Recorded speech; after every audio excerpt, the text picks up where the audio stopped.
اس لیے زمین کو آباد کرنے کی صلاحیت اللہ تعالیٰ نے انسان کو بخشی۔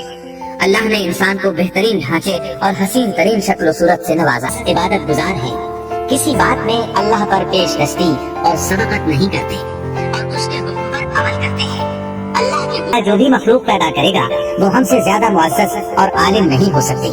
یعنی جب فرشتوں نے باقی مخلوقات کا جائزہ لیا، مثلا آسمان ہیں، کفر سے محفوظ ہیں، ہر حکم بجا لاتے ہیں، اللہ کے تمام احکامات پورے کرتے ہیں، آسمان اور زمین میں اس کا حکم نافذ کرتے ہیں تو بعض سیاہ اور بعض سفید اور کچھ اس کے درمیان میں ہیں، بعض نیک ہیں، بعض خبیث اور کچھ پاکیزہ میں ڈھالا۔